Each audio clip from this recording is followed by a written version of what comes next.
Overthinking is the consequence of trying to have too much control. You can't control the possible negative outcomes. Does caring less actually help you? Because if I don't care about something or someone, I don't overthink at all. It doesn't help you, it just makes that situation irrelevant to you. And so it doesn't actually help you because you still haven't solved the problem when you do care.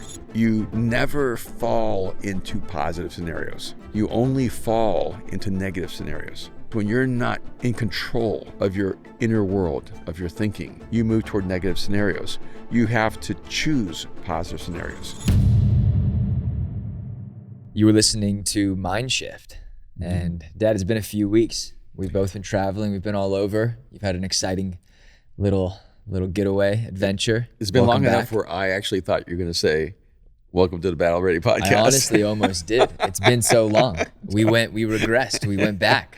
Yep. And so for everyone who joins us and waits for a podcast every week, thanks so much for being patient. We're back. We're back. Yeah. We're back. I locked in some guests for the next few weeks, which would be exciting. And, we were just in Vegas yesterday doing Ryan Pineda's podcast and part of is it the Wealthy Way community? Yeah, I also did a podcast with a guy named Sean Kelly.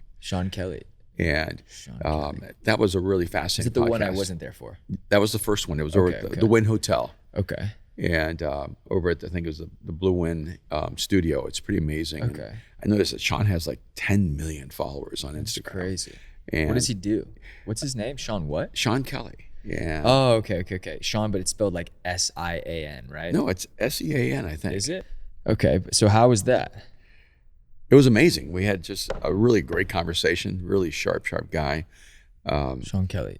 Yeah, okay. Yeah, he said he did a lot of work in NFTs and I think crypto and cool. Google. And what I was really impressed about, not only just that we have a very easy conversation, but right afterwards, one of his team guy goes, hey, what is the area that you guys focus on the most? Because we really want to help you guys. And Sean's really committed to mutual benefit and helping other people.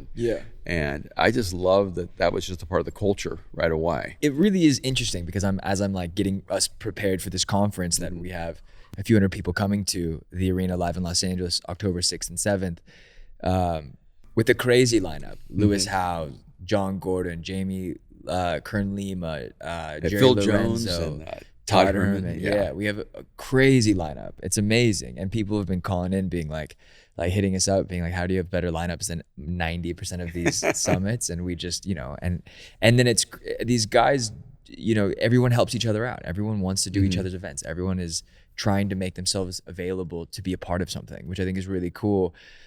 Coming from the church side where like the conference stuff is like, it's crazy and way too elaborate and too much. And I'm like, man, doing a business conference is like the easiest thing I've ever done. It was like a 2-hour meeting and we're good. And, it's amazing. And now having people come in and it's going to be really exciting. This one will be the most simple, I think, in a cool way. It'll be very, very streamlined, but great content, which I'm really excited about.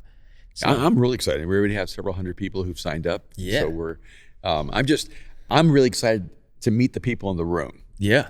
Yeah. To see the kind of people that choose to come to this kind of event. And are the guys in the mastermind coming? Oh, several of them. Yeah, okay. are. Cool. And, even Ryan goes, Ryan Pineda's going, I'm speaking at a conference, but I'm going to try to get on a plane and fly over there and be at the event. And, and I just think that's really exciting. Yeah, it's so cool. Vegas is weird. I don't know if I like Vegas. I like Ryan. I like the people Omar, that I meet. We met. Yeah. I am not a big Vegas fan. No. I was at the Wynn Hotel and I guess I really wasn't at the Wynn Hotel because they put me in the Encore Hotel, which is a part of the Wynn Hotel. So I had to walk everything's just confusing. Oh my gosh. I think I walked through casinos for 20 minutes trying to get out where my room was. And then it's just too many people. And then in the morning I was trying to get out and I felt claustrophobic. Yeah, we hate Vegas. We hate Vegas. You could keep your taxes, but we hate it. Yeah. But anyways, we're backing to LA and we're getting onto this pod. and this is exciting. Your book comes out in a few weeks. You got to be excited. Do we have a hardback copy yet? No, but the actual books shipped to me today. From the publisher? From the publisher. Okay. And so I'll get them the next day or two, so I get to hold the book in my hand, and we may even do some really cool giveaways. Amazing. Because I'll have a handful of books available ahead of time. At the conference. And we'll have them here. But by the it'll conference, be out they'll be out, it's that week. Available everywhere. Yeah, it's very exciting. Yeah. That's really cool. I'm super excited, and the feedback from there's always people that read the book ahead of time. You give them galleys, and the feedback on the book has just been extraordinary. Amazing. So I cannot wait to watch the impact on people's lives. It's so exciting. It's really is exciting. I cannot wait, man. It's gonna be very cool. You've been reading it. I've been reading it. I'm reading it through a second or fifth time. I don't count the early reads because I don't know if it's like the same book, but I really think this book didn't change too much. You just continue to add and take away. But I'm excited. I read it on the train from Paris back to London, and I read it on the plane yesterday. I only flew in to Vegas for the day, and I only took the book. And I literally was like, don't let me die on this little plane. Don't let me die on this little plane before this book comes out. And no, it's good to be back in LA. Okay, so we've been doing the arena. We've done 3 sessions so far, and we do them on Mondays at 10 a.m. And the first week we started the arena, I had COVID. I think I had COVID. I was sick as a dog for 2 weeks. Then I guess I had COVID the second week. And then you had COVID the second week. So we launched it, I had COVID, then you had COVID. And then now we're getting in our groove, and we got, I think, like 150 members. I love that community. It's just too. So much fun. It's one of those places where I can have conversations that I love having, but you don't always have a context to have that conversation. And because like one of the things I do is I work as the mindset performance expert for the USFL and the football league. And in there, I had the conversation about overthinking, and I realized that was a huge obstacle for the top players. Yeah, you did a call with all the quarterbacks? All the players, but the quarterback and receiver are two asking about overthinking the most. Interesting. And then I asked Sean McVay when I had a chance to meet with him later in the week in our sessions, hey, I noticed that the USFL overthinking was a real issue. Is that a USFL issue or is that an NFL issue? And he said, no, it's overthinking is one of the biggest issues we deal with at the highest level. Yeah. And then I moved on from the conversation, and he goes, well, what did you tell them? Yeah. And I realized I was really interested in this conversation about overthinking. And then I just started paying attention and realizing it's the same thing in the business sector. It's the same thing with entrepreneurs. It's the same thing with pastors. It's the same thing with humans on relational levels. Overthinking is like a quicksand. Yeah. Where you feel like you're fighting for your life, but you're going nowhere but down. I'm a victim. I'm a victim to my own villain, which is me. But I overthink all the time. Like I feel like in my relationships, one of the biggest maybe deterrents in relationships for me is that I overthink and I think too much. And we were on the drive yesterday, and I was like, man, I feel like I'm just trying to, from my perspective, I feel like I'm just trying to share my feelings and how something is making me feel. But from the other perspective, she's like, you're overthinking so much. You're becoming, it's insecure, it's questioning, it's investigative. And I'm like, no, I'm from my perspective, I'm trying to do my best, and I'm overthinking everything, every possible scenario, and it's making it worse. So how do you quietly overthink? Okay, I'm gonna push back on something you said. Well, you called me soft, so we could start there. We're in the car, and we're in Vegas. And that's because Ryan Pineda loves calling his team soft. Well, no, yeah. When I brought it up, I said something about people being soft. On he goes, the podcast, I love this. in the podcast, on his right? podcast. Yeah. No, you said you overthink by thinking through every possible scenario. Yes. And here I'm going to show you how that isn't actually what happens. Overthinking is the endless running of negative scenarios. Overthinking is the endless running of negative scenarios. Okay. So, for all you toxic, all my toxic lovers out there. So here's the thing. You overthinking addicts. Overthinking isn't thinking through every possible scenario. Okay. Because you never overthink positive scenarios. So you're never drowning in, she's going to love me too much. Right. Well, She's going to be too faithful. She's going to be too kind. You never overthink, my company's going to make too much money. I'm going to be too successful. I'm going to throw too many touchdowns. You never overthink about positive scenarios. You only overthink through negative scenarios. Okay. Yeah, I mean, I do. I mean, I agree with that. I absolutely agree with that. I think overthinking is the death of trust and security and feeling confident in something, and murkiness and like things that are not necessarily defined, or relationships that aren't defined. That's where I find myself overthinking the most. Do I do this? Do I not do this? Is this how we operate, or is this not how we operate? And I'm not sure how I get to those places, but overthinking feels like I just took, I don't know, like a bucket of LSD and, went on some Willy Wonka ride of like, hey, this is where my mind goes, help me understand what we're doing here. Overthinking is the consequence of trying to have too much control. Right. And I think the moments where I'm trying to have too much control, it's not even control of the other person. It's control of like, I can't control the world right now. You can't control the possible negative outcomes. Okay. And so you start overthinking them because you think somehow if you think about them enough, you'll be able to control them. Okay. That's helpful. And it so creates an illusion of control. So can I ask it, like, does caring less actually help you? No. Because if I don't care about something or someone, I don't know everything at all. It doesn't help you. It just makes that situation irrelevant to you. Okay. And so it doesn't actually help you because you still haven't solved the problem when you do care. Well, no, even like Ghost Artifacts, the collection, it's like way too much overthinking. Yeah. Given, and there's been some like whole, like little things that we had to adjust and getting the details right. But like so much overthinking goes into something. And then we made, we were working on that for a year. And then I made, like half a dozen designs for the arena in 1 week. And then we got the merch done and like, it's done. It's like ready to go. Yeah. And so it's like, how come I didn't overthink that, but I overthink the heck out of the other thing? And I think it's because overthinking is when you put too much weight on what other people will think about what you've done. It's interesting to me. And when you focus on one thing, is this the expression of who I am or what I want to represent me?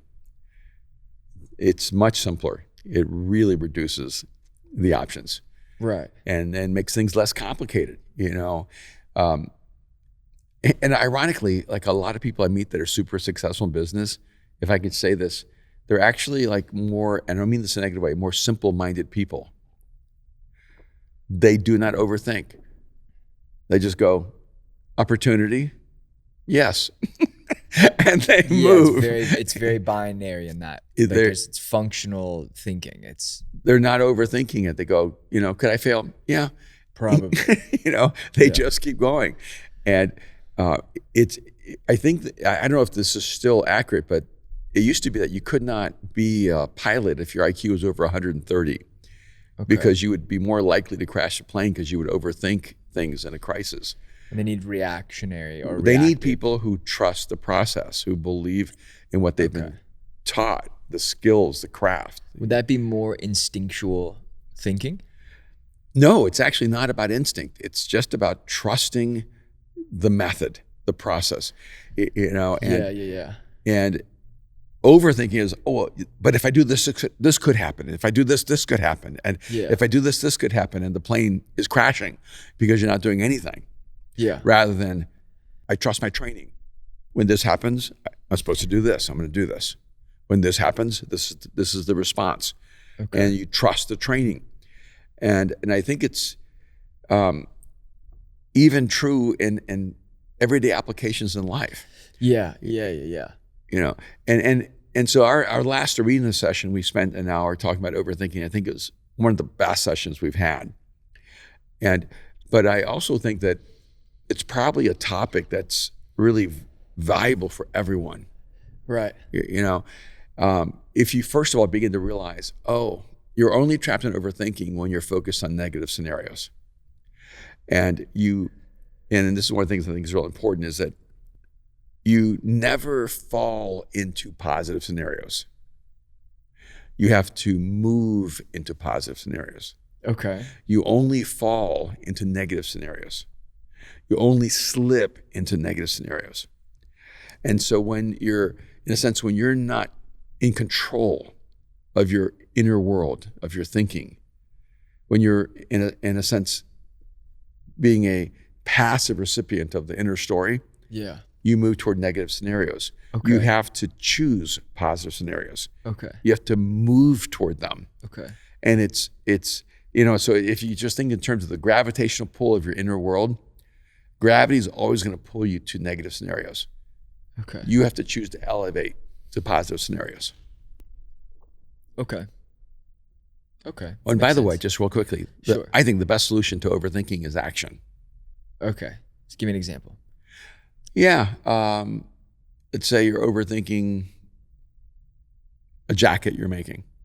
Okay. And you keep going back and changing this and changing that and changing this and changing that. I have a hard time committing. Yeah. Yeah. When I'm like, okay, no, well, I could add this pocket. Oh, wait, I could add the zipper. Oh, wait, I could add this line. Yeah. So I'm almost, sorry, keep going. Yeah. Solution is I'm choosing this zipper, and then you're not allowed to change your mind. The jacket is this long, and then you can't change your mind. This is the fabric, and you can't change your mind. Okay. And so that you actually destroy overthinking through action. Okay. And decisiveness. It's decisiveness. Yeah, you act and then you keep moving forward. And at the end you may go, yeah, but in the end I may have a jacket I don't like.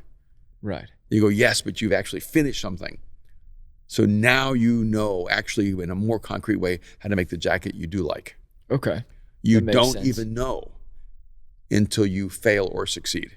I think so oftentimes I get lost in the process. Yeah, because the process can't be measured as success or failure.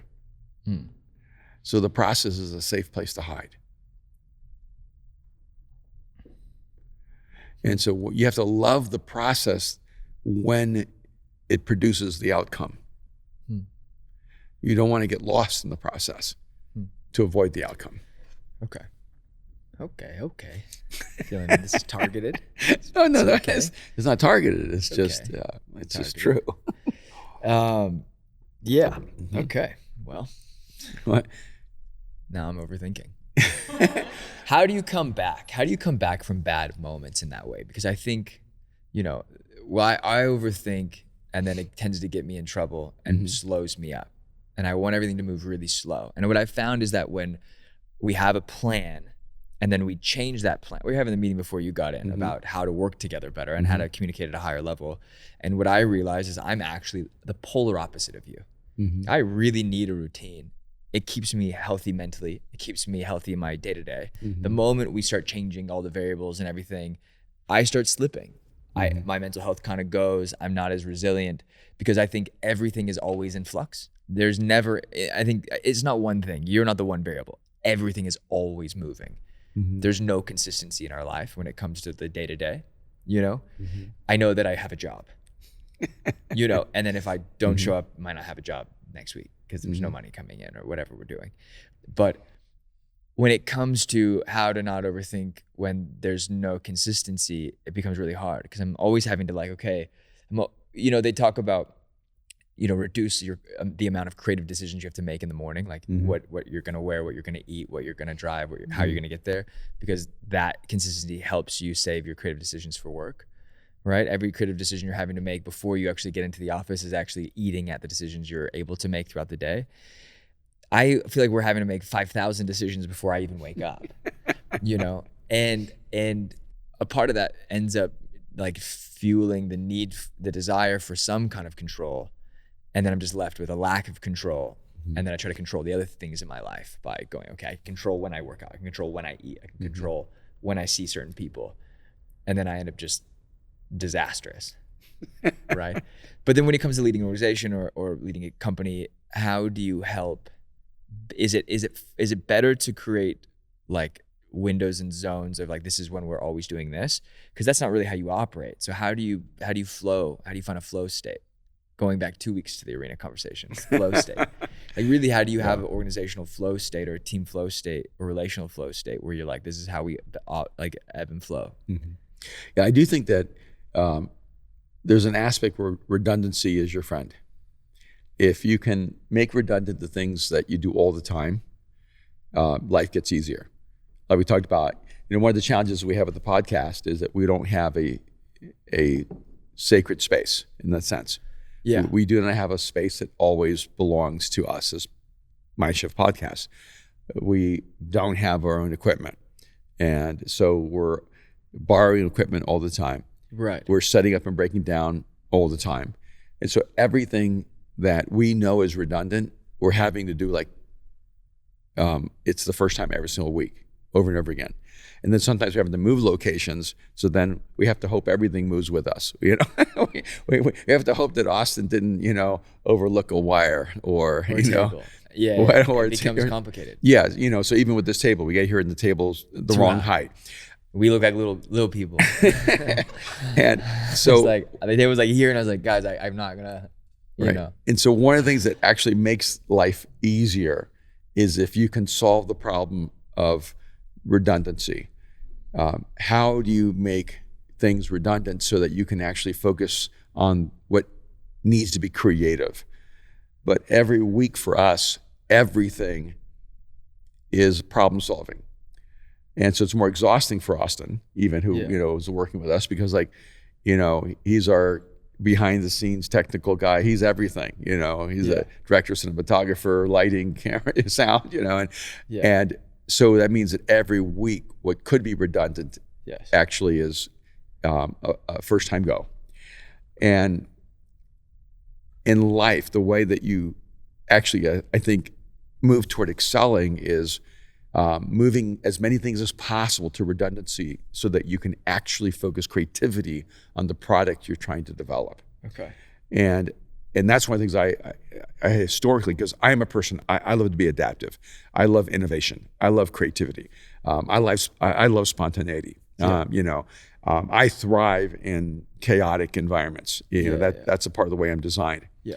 But I also realize that everyone is going to feel like they're in a tornado if I don't allow them to create redundancy. So do you feel that oftentimes you create chaos, even just like in scheduling chaos, just because it's like it is thrilling for you?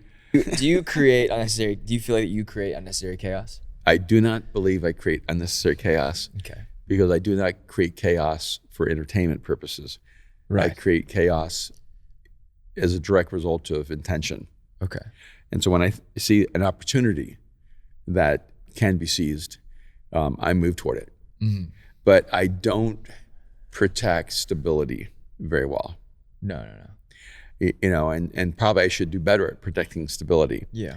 But the way I look at it, and maybe I was going to say it's a stage of my life, but I've been like this all my life. It really is. And I pursue opportunity as if it was the last opportunity that's ever going to come. Yeah. And I'm playing baseball. I let most pitches slide. What? I play baseball. You play basketball. You shoot every shot. I play baseball. I'm like, didn't want to swing. Didn't feel like swinging. But it's an interesting metaphor because I do think some people prefer baseball because they know where the bases are. Mm-hmm. And so it's a very, very clear system. You from first to second to third, then home. And I kind of prefer soccer or basketball. Yeah. Where you have boundaries. You have constant variables. But other than that, everything's constantly changing. Yeah. And the only real measure is whether you score. Yeah, no, I mean, and I think you definitely need both. You need the people who are willing to go and hunt everything down and go and chase down every opportunity. The people who go, okay, look, my opportunity is compacting consistency. Yeah. Forever in my life, I've been caught between you and every chaos and consistency, you and my mother, or you and the rest of everything else, No, and I know that there is a real liability in working in the universe of someone like me, Mm-hmm.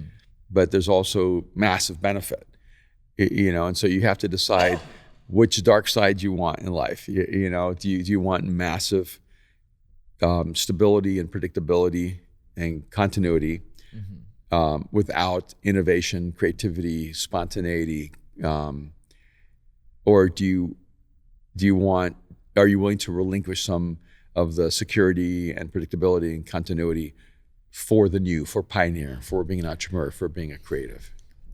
Yeah. I don't consider one right or wrong. I just think that they're just different realities. Yeah. Yeah, we talk about that because we're kind of caught between like wanting to always do really creative, beautiful, unique projects that cost a lot of money and, sometimes break even, sometimes make a little bit of money, sometimes lose money. And in the like understanding that to be very wealthy, to build legacy, to build like great wealth, you have to do really boring projects. Yeah, we talked about that yesterday, that, essentially like wealth is boring. But yeah, building wealth is usually boring. You usually pick something fairly boring, and you just do it. Yeah. And you do it for a long time, and you do it better and better and better. And more efficiently and less overhead and Yeah, and that's really scale and then, yeah. And it's not really my primary design. No. And I love innovating and creating and experimenting and it's just a reality of who I am as a person. Yeah, but there's something to that too that's really unique in that you are an artist and a businessman, and that there is that lane, right, of like we do creative launches and do project launches, and that project may not last forever. Yeah. But we are consistently developing new ideas and constantly refining the things that we're working on. Like the last year of building Ghost Artifacts helped me make really quick decisions with the arena merch for the conference. It helped me understand the process, know what I needed, what I didn't need, know what would work and what wouldn't, and then really helped me go, I can make this decision, because we've tried different vendors, we've worked on different projects, we've done Overdye, we've done screen print, so I do think the building of one project really helped influence the quickness in another. Yeah. And I actually do think that confidence comes from repetition. Yes. Like confidence comes from practice. Right. And, so when you do something over and over and over again, you may be insecure at first. Right. But when you do it the second time, you have a little bit more confidence. And the third time, you have more confidence. When you've done it 10 or 20 or 30 times, you gain incredible confidence because you've done this before. Yeah. The repetition actually builds confidence. Yeah. And arrogance is when you have confidence without repetition, in a sense, without the skill development, without the discipline. Yeah. And so I think part of the reason, I mean, by the way, I love the arena merch. I think it's really, really cool. And we're getting that. It's going to be really beautiful. And you're able to design that really quickly. But that's because you've been designing for a long, long time. Yeah, I mean, for the last few years for sure, and last 10 years for sure. But even we were talking about that. I was like, how come Ghost Artifacts take so long? And we did all this merch, and like we did 6 different hats in like 2 days. Like it was just so easy there. And then and now they kind of, the revelation is that it's why can you pop up on a stage and speak for 5 to 50 minutes with no preparation? It's because you spent the last 30 years doing it with a lot of preparation. Yeah. And also, the arena is merch. Yeah. And Ghost Artifacts is fashion. Yeah, it's very different. Yeah, it's like a statement, and it just costs so much more money. To create Ghost Artifacts. Yeah. And so of course you're going to be more terrified. Of course. In the process. But just going back, kind of like tying some pieces together here. One, I think that you overthink in some ways because there's an uncertainty of your ability to move toward a positive scenario. Yeah. And random thing. I woke up in the middle of the night. I had a nightmare. I was at the next season's Clippers opener. Oh, you just say Clippers. This is a nightmare. And Kawhi came in for a layup. He hits the ground and he hurts his leg. But not only does he hurt his leg, his whole leg from his knee down was gone. It just flung off and flew away, but there was no blood. The leg just flew away? The leg just flew away. And so all he has is the nub, the knee. It's like, my leg. And I'm like, I don't want to see this. And I realized there's no blood. Wait a minute. Was he really bionic? You really do love your Clippers so much. I hate basketball now. But I think a part of it is like my nightmare was really from 20 years of disappointment. It's very true. Right? Yeah. And so my dream was actually a negative scenario. Yeah. And you rarely have nightmares about positive scenarios. Right. In fact, you never have nightmares about positive scenarios. It's a nightmare, right? That's right. Yeah. So if you think about daydreaming, overthinking is a day nightmare. Okay. Because you're just going through every scenario of everything that can go wrong. And one of the things that I just encourage people to do is when you find yourself overthinking, the moment you're aware of it, force yourself to create a positive scenario. Okay. Here's how it could go well. Okay. Here's amazing that it could happen. Okay. And a lot of my one-on-one coaching is usually, I find a lot of it is helping a person move from negative scenarios to positive choices. And because the negative scenario actually paralyzes you from making the positive choice. Okay. How do you parachute out of a bad scenario? Because one thing, like I've definitely I've overthought. And then I get to the end of the runway and I'm like, oh, this is either like, I can't make this better now. I've overthought us into like a hurricane. Yeah. Or overthought a situation to the point where it's like, oh no, we're so far gone. This doesn't work anymore. Yeah. I love your image. How do you parachute out? How do you parachute out of overthinking? You don't parachute out. You have to climb out. Okay. Yeah. Because you have to, this is a hard thing. You have to make painful choices. Like? Whatever choice is different than the choices you have been making to keep you in the negative scenarios. Okay. I don't know what it is about us. We will choose the exact same choice 20 times and think one of those 20 will give us a different outcome. Yeah.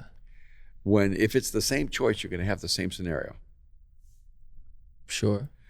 Like if I choose to eat pizza every day but I'm saying, but I'm going to be healthy, I'm going to have the same outcome every time because I've made the same choice every time. I have to make a different choice to create the momentum for a different outcome. Yes. What I'm saying is I'm choosing salad, but I'm overthinking and turning it into pizza.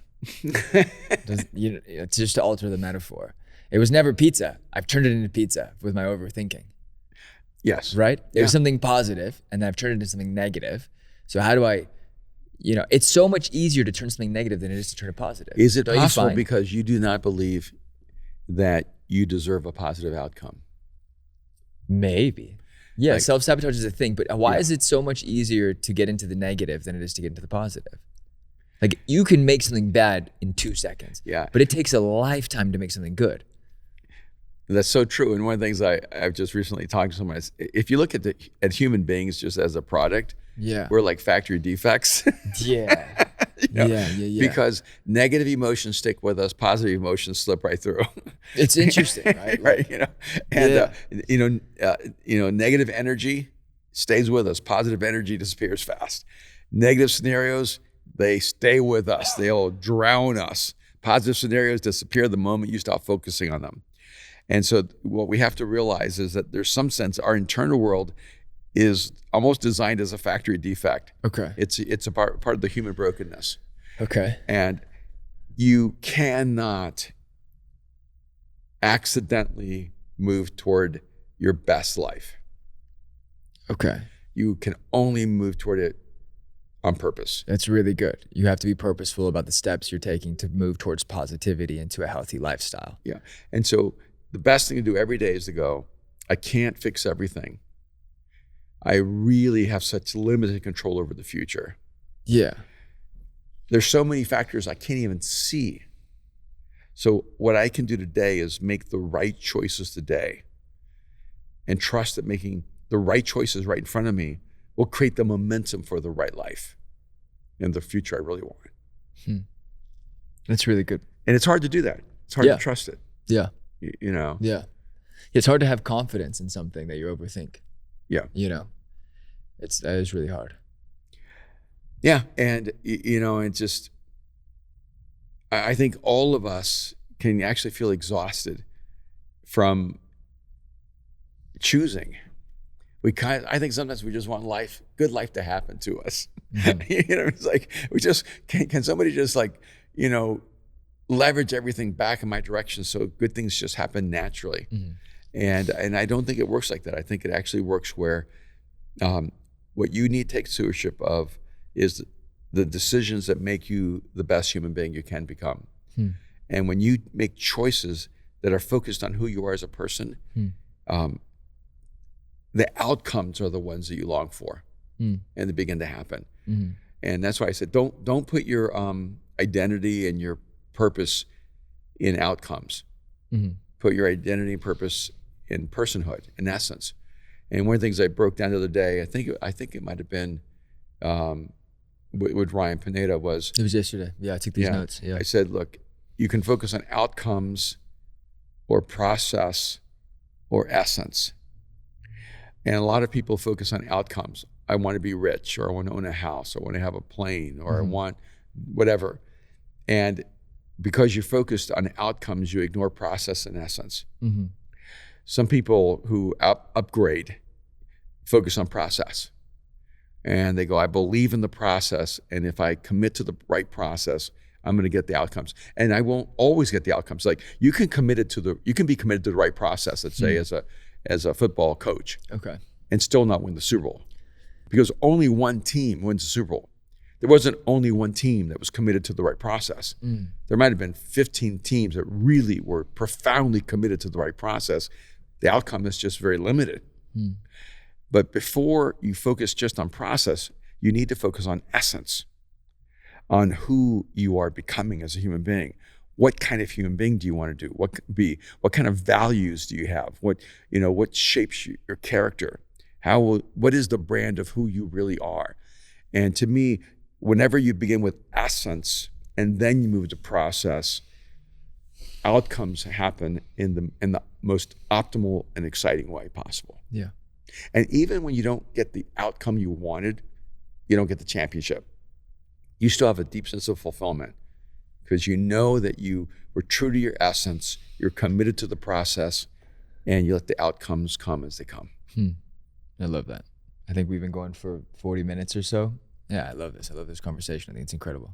We'll pick up some more. And I'm so excited about what we're going to be doing with Mindshift in the weeks and months to come. Yes. And I don't want people to forget, my new book, Mindshift, is coming out. October 3rd. Yeah. You don't have to be a genius to think like one.